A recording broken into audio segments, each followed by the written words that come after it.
Assalamualaikum warahmatullahi wabarakatuh. Ya, teman-teman, ketemu lagi dengan saya Hadi Broto, Mas Broto, masih di mata kuliah produksi film. Dan sekarang kita akan membahas tentang mise en scene.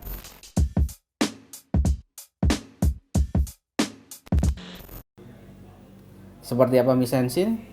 Oke, coba kita lihat. Definisinya, segala sesuatu yang terlihat secara kasat mata di layar atau meletakkan sesuatu di dalam peristiwa yang dibuat. Unsur mise en scene ada 4. Yang pertama adalah setting, yang kedua lighting, yang ketiga kostum dan make up, yang keempat adalah ekspresi dan gerak figur. Oke. Setting. Yang pertama, setting adalah seluruh latar bersama dengan benda-benda yang ada di dalamnya. Itu kita sebut sebagai setting. Fungsi setting yang pertama adalah informasi ruang, menunjukkan kita sedang ada di mana ruangnya. Ruang kelas, pasar, mall, atau yang mana. Informasi waktu, siang, malam, sore, dan lain-lain. Informasi status sosial, kalau settingnya berada di misalnya adalah pemukiman kumuh dengan di apartemen berbeda. Menunjukkan motif tertentu, terus pendukung aktif adegan, juga pembangun suasana atau mood. Oke, kita coba preview. Ini adalah contoh informasi terkait dengan status sosial, yang gambar yang sebelah kiri adalah tentang ruangan yang bersih, elegan, sementara gambar yang di sampingnya adalah tempat yang kumuh.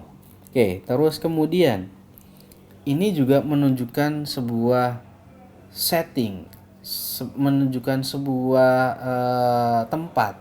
Kita bisa melihat di situ di mana sih kira-kira orang ini, akan sangat mempengaruhi.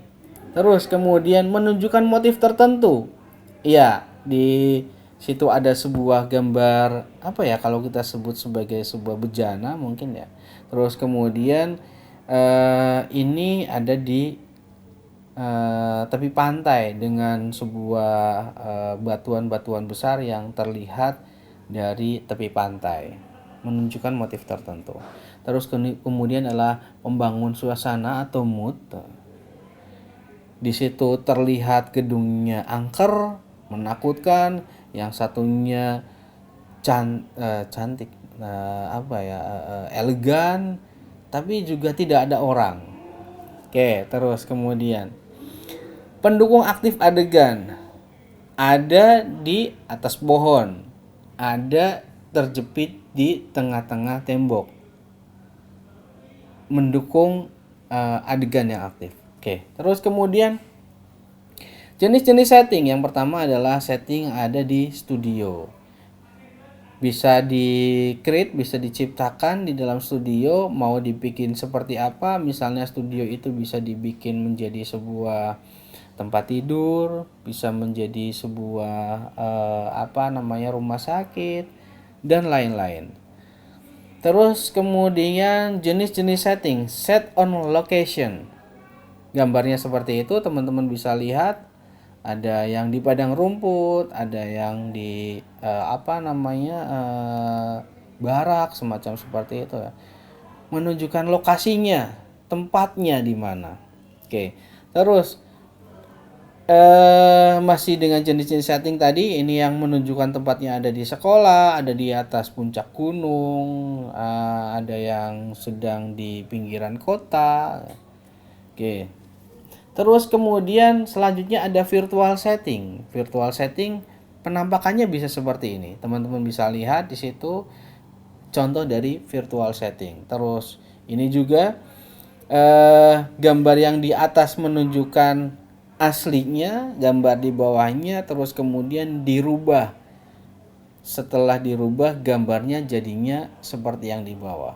Di atas pakainya blue screen. Oke. Setelah setting yang kedua adalah kostum. Segala sesuatu yang melekat pada Kostum, segala sesuatu yang Kostum, segala sesuatu yang melekat secara konsisten pada tokoh. Fungsinya antara lain adalah informasi ruang, informasi waktu, informasi status sosial, image kepribadian dan simbol, motif penggerak cerita. Oke, kita lihat ini adalah contohnya tadi.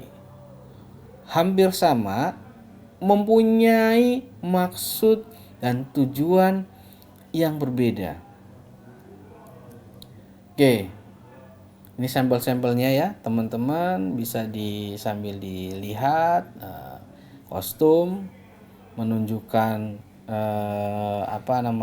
sebelah kanan dengan helm perang ya, menunjukkan. Nah, ini juga sama, masih dengan kostum ala-ala 70-an, dengan kostum Batman, dengan kostum Spider-Man. Oke, ini pun juga sama. Terus kemudian ya, sampel-sampelnya seperti ini. Oke, yang selanjutnya adalah make up. Tata rias dalam film terutama pada tubuh tokoh termasuk wajah biasanya dibagi menjadi yang pertama adalah make up natural, make up karakter. Make up natural dan make up karakter, dan berfungsi sebagai informasi usia, menciptakan karakter yang tidak lazim. Make up effect. Make up natural. Kira-kira seperti ini. Terus kemudian ini adalah make up karakter. Menunjukkan informasi usia, make up-nya dibuat seperti ini. Usia muda jadi terlihat tua, usia tua terlihat menjadi lebih muda. Seperti ini kira-kira terlihat. Oke, informasi ketidaklaziman make up. Oke, kita lanjutkan. Selanjutnya adalah pencahayaan. Unsur paling penting dari seluruh mise-en-scene dari pencahayaan ini akan terbentuk. Unsur paling penting dari seluruh mise-en-scene dari pencahayaan ini akan terbentuk. Yang pertama adalah sisi terang, light, dan kedua adalah sisi gelap atau shade. Terus, kualitas cahaya. Cahaya keras atau hard light, ini sampelnya seperti ini. Terus kemudian cahaya lembut, soft light. Terus kemudian arah cahaya dari depan, frontal light, dari belakang backlight, dari samping side light, dari atas top light, dari bawah under light. Ini sampelnya. Kalau frontal light kira-kira hasilnya seperti ini. Terus kemudian ini dari belakang, cahaya dari belakang, hasilnya seperti ini. Biasanya akan menghasilkan, kalau kamera dari depan akan menghasilkan gambar siluet. Pencahayaan dari samping, contohnya seperti ini. Terus kemudian dari atas, top light, seperti ini. Terus kemudian dari bawah, under light. Biasanya kalau kita iseng main pakai senter dari bawah, munculnya jadi kayak hantu-hantuan. Oke. Terus kemudian warna cahaya. Yang pertama adalah putih, warna cahaya matahari atau daylight. Terus kemudian kuning muda, warna teh, warna muda, cahaya lampu atau tungsten. Ya, tampilannya gitu, ada putih, ada warna kuning muda atau tungsten. Oke, terus kemudian sumber cahaya. Sumber cahaya utama bisa disebut sebagai key light, dan sumber cahaya tambahan berupa fill light. Ini sampelnya teman-teman. Kalau key light seperti ini. Terus kemudian penempatan cahaya. Hollywood menggunakan penataan cahaya dasar yaitu 3-point lighting. Ada yang dari depan misalnya sebagai key light, terus kemudian dari sebelah kiri sebagai fill light, dan dari belakang sebagai backlight. Oke. Gaya penataan cahaya yang pertama adalah high key, terus yang kedua low key, yang ketiga adalah gradual tonality. Oke, jangan sampai salah sebut nih. Oke, high key kira-kira seperti ini, low contrast. Terus kemudian low key tapi high contrastnya seperti ini, teman-teman bisa dilihat. Terus kemudian gradual tonality kira-kira seperti ini. Oke, gerak dan ekspresi figur. Figur, karakter atau tokoh itu bisa berupa manusia, sesuatu yang dimanusiakan baik non manusia maupun non fisik. Oke, gerak subjek. Gerak subjek sering dikenal di kalangan insan film dan teater dengan istilah blocking pemain. Sedangkan gerak subjek yang berhubungan dengan kamera dikenal dengan dua jenis, yaitu walk in mendekat ke arah kamera dan walk away atau menjauhi kamera. Selanjutnya adalah acting. Dalam film dikenal beberapa metode acting yang banyak digunakan selama film ada, yaitu yang pertama adalah ekspresionisme Jerman. Geraknya sangat berlebihan atau overact.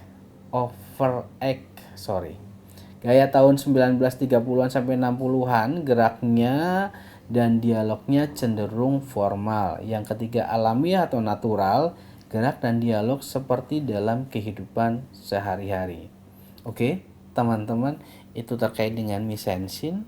Lebih detailnya akan kita bahas nanti saat kita ketemu tatapan muka, bukan tatapan muka, tatap muka, dan kita coba praktek sekaligus di lapangan. Saya Hadi Broto, sampai ketemu lagi di pertemuan yang akan datang. Assalamualaikum.